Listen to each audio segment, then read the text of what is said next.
Break के बाद दोस्तों आपका स्वागत है। हमारे जिन दर्शकों ने अभी अभी अपने टीवी सेट ऑन किए, आप सभी को जानकारी के लिए बता दें, आप देख रहे हैं इस समय आपकी टीवी स्क्रीन पर आयुर्वेद धाम, एक लक्ष्य के साथ let us back to nature. आओ चलें प्रकृति की ओर एक बार फिर से।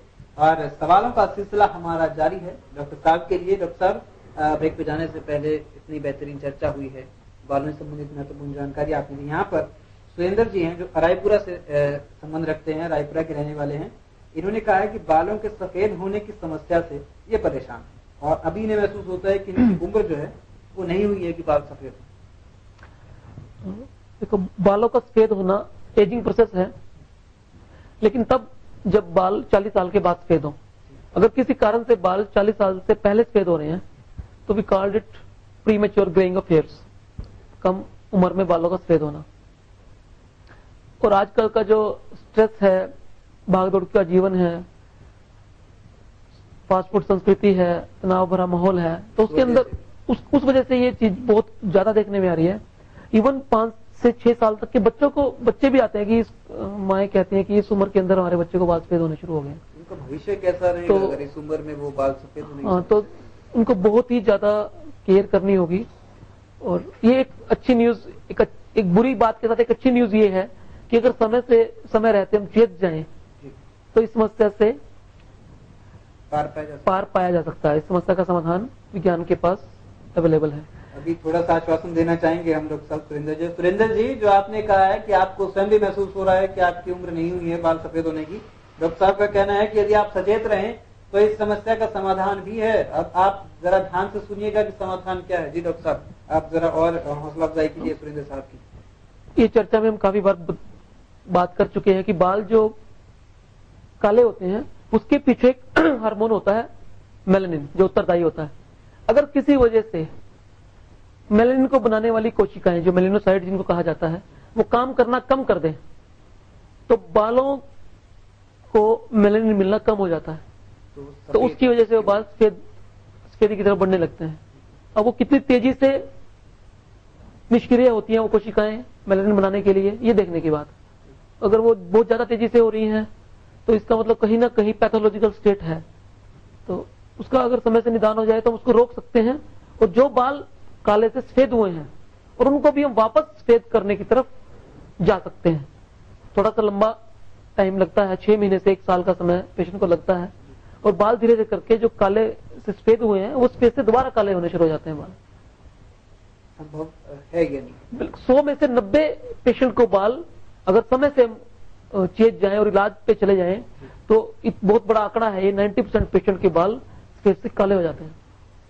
जी बहुत बहुत शुक्रिया डॉक्टर साहब। सुरेंद्र जी रायपुरा से आप हैं और आपने जो सवाल किया था कि बाल सफेद होने की समस्या से आप ग्रसित हैं। डॉक्टर साहब ने समय सीमा बताइए कि समय 6 महीने से लेकर 1 वर्ष तक का इसमें लगता है। और बालों को यदि उम्र है 40 से कम और संभव है बालों को काला किया जा सकता है फिर से उन्हीं सफेद बालों को। डॉक्टर साहब यहाँ पर एक और सवाल हमारा आपसे है, किसी ब्रांड, किसी उत्पाद, व्यक्ति विशेष से संबंधित ये सवाल नहीं है।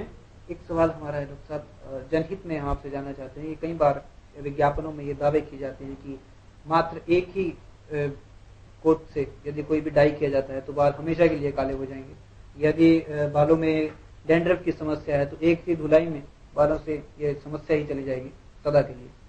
ऐसे विज्ञापनों पर आयुर्वेद क्या दृष्टिकोण से उत्तर देना चाहेगा? ये एक सामाजिक हित में सवाल है, किसी उत्पाद या व्यक्ति विशेष से संबंधित। जिस तरह से मोहब्बत और जंग में सब कुछ जायज होता है, उसी तरह से अपने उत्पाद को बेचने के लिए सब कुछ जायज है। कंपनियां वो कुछ करना चाहती हैं और कर सकती हैं जिसके बारे में हम कल्पना भी नहीं कर सकते। तो इस चीज को देखते हुए पहली बात तो मैं कंपनियों को भी कहना चाहूंगा कि वो लोगों के स्वास्थ्य से और उनके खास तौर पे, क्योंकि मैं बालों का डॉक्टर हूं, तो बालों से खिलवाड़ करने की कोशिश ना करें और इस तरह के प्रलोभन और इस तरह के विज्ञापन देने से बचें जो इस तरह की कंपनी विज्ञापन देती है। ये हो भी एक तरफा बात। अब जो विज्ञापनों को देखकर उनका अनुसरण करने की कोशिश करते हैं, वो बड़ी बात है कि जो लोग, देखो ये समय है कि जो हम दिखाएंगे वो बिकेगा। प्रचार का जमाना है। कोई भी व्यक्ति है या कोई भी वस्तु है प्रचारित होने के बाद ही पॉपुलर होते हैं।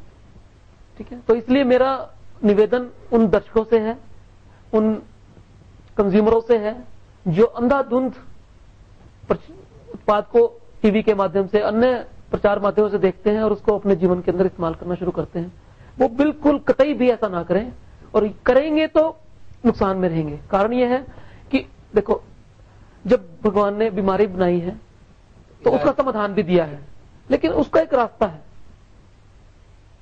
कंपनियों के उत्पाद और कंज्यूमर के बीच में कड़ी है, चिकित्सक, उसको नजरअंदाज ना करें। दर्शक परामर्श लेकर ही उत्पाद का, मैं ये नहीं कहता कि आपने इस्तेमाल नहीं करने हैं, आपने देखा है, आपको लगता है कि अच्छा प्रोडक्ट है और मेरे लिए फायदेमंद रहेगा, तो मेरा सुझाव सिर्फ इतना है कि आप अपने एक बार, जो भी आपका फैमिली, मैं ये नहीं कहता कि आपने किसी डॉक्टर के पास जाना है या मेरे पास आना है, जो भी आपका फैमिली डॉक्टर है, जो भी आपको लगता है कि मेरे हित में वो एक अच्छी राय देगा, उस चिकित्सक से आप संपर्क करें और उससे जाने भाई ये फलां उत्पाद मेरे शरीर, क्योंकि वो चिकित्सक आपके बारे में बेहतर जानता है, तो आप वो उत्पाद आपके लिए ठीक है या नहीं है। तो अगर इस तरह से आप करेंगे तो आप अन्यथा चीजों से बच जाएंगे, और जो आपके मतलब की चीज होगी उसको आप रिफाइन करेंगे और उसको इस्तेमाल कर पाएंगे, और फायदा होने की जो संभावना है वो भी ज्यादा वो बढ़ जाएगी। तो दोस्तों, यही उत्तर है आयुर्वेद जगत का।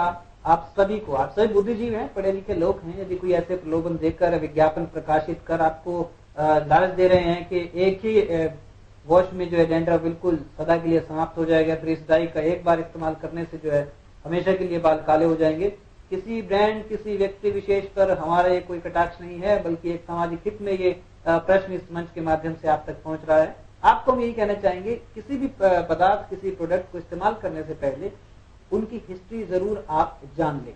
क्या किन लोगों ने उन्हें इस्तेमाल किया है, उन्हें क्या फायदा पहुंचा है, ये पूरी बायोग्राफी यदि आपके सामने मौजूद होगी तो विश्वसनीयता भी बढ़ेगी और पारदर्शिता का आप सही फायदा उठा पाएंगे। यदि किसी भी उत्पाद को आप अपने जीवन में इस्तेमाल करते हैं, जगह देते हैं, तो पहले उसकी सच्चाई जानिए और फिर उसे इस्तेमाल कीजिए।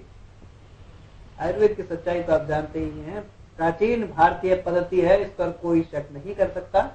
आयुर्वेद धाम में आपको सभी दवाइयां, सभी चिकित्सकीय सुविधाएं संपूर्ण आयुर्वेदिक पद्धति पर आधारित ही मिलती हैं, और उनका पूरा डाटा किस तरह से वो बनाई गई है, वर्षों की मेहनत के बाद सभी प्रोडक्ट्स जो है वो बनाकर उतारे गए हैं सभी के इस्तेमाल के लिए। आगे बढ़ते हैं।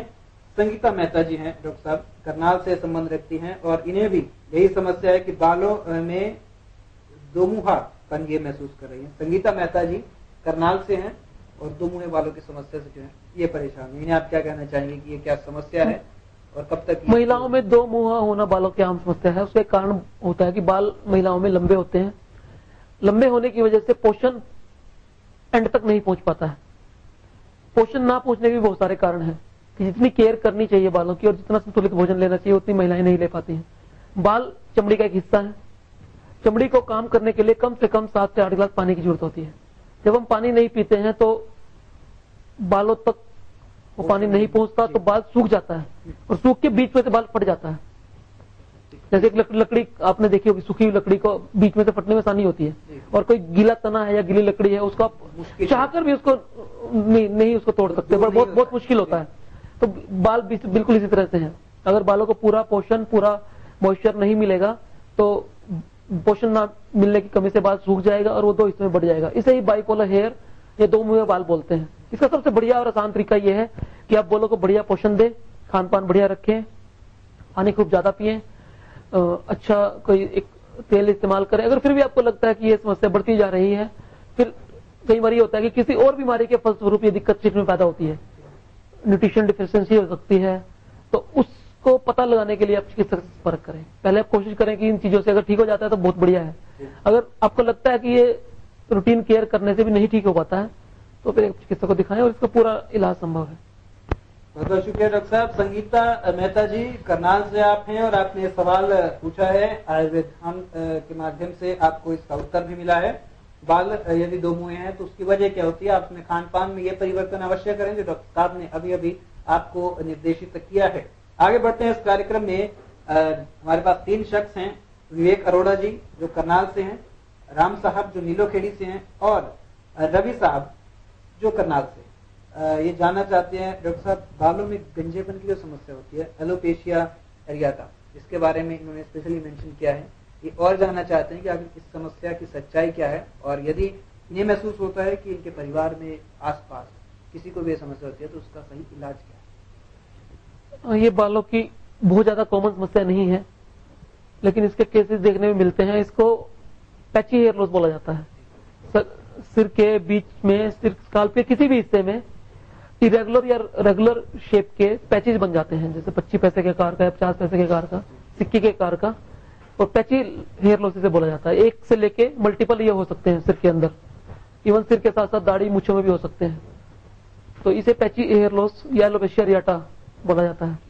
और एक आम धारणा ये है कि ये किसी कीड़े की वजह से होता है। एक कीड़ा लग जाता है चमड़ी में या बाल में, उसकी वजह से बाल को खा जाता है वो। यही अमूमन शब्द आते हैं सामाजिक तौर पर कि दिखने में यदि ऐसा ही महसूस होता है तो यही नाम दिया जाता है, कीड़ा लग जाता है बाल में। लेकिन ऐसा नहीं है।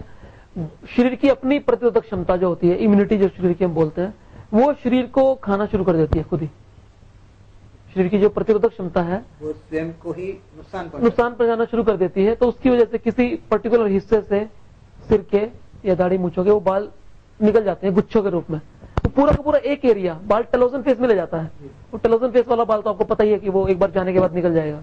इतनी जानकारी तो हमारे दर्शकों को कार्यक्रम के माध्यम से हो गई है। ये हम शुक्रगुजार हैं आपके डॉक्टर साहब कि आपने आयुर्वेद धाम के माध्यम से इतनी महत्वपूर्ण जानकारी हमारे दर्शकों को दी। और आज हम भी आपसे कहना चाहेंगे, हमारे जो दर्शक हैं वो काफी सजग हो चुके हैं और बालों की ओर खास ध्यान दिया जा रहा है हमारे सभी दर्शकों द्वारा। और इसी सिलसिले में रवि साहब हैं जिन्होंने अपनी सिस्टर के लिए सवाल पूछा है, जिनके बाल काफी लंबे हैं लेकिन डैंड्रफ की समस्या उन्हें महसूस होती है। उनका कहना है कि छोटे बालों से डैंड्रफ को हटाना ज्यादा आसान रहता है या लंबे बालों में इसे मुश्किल समझा जा सकता है। स्पेशली अपनी जो इनकी सिस्टर हैं उनके लिए सवाल इन्होंने रवि साहब करनाल से। जो डैंड्रफ जो पैदा होता है रवि, वो बाल की जो स्काल्प है, जो स्किन है, वहां से पैदा होता है। बालों से कोई संबंध नहीं होता, बालों की लंबाई से इसका कोई संबंध नहीं है। हमने तो स्काल्प जो है सिर की, उसको ट्रीट करना है और उसको अच्छा बनाना है, उसको साफ रखना है। तो उससे बाल छोटे हैं या लंबे हैं इसका कोई संबंध नहीं है।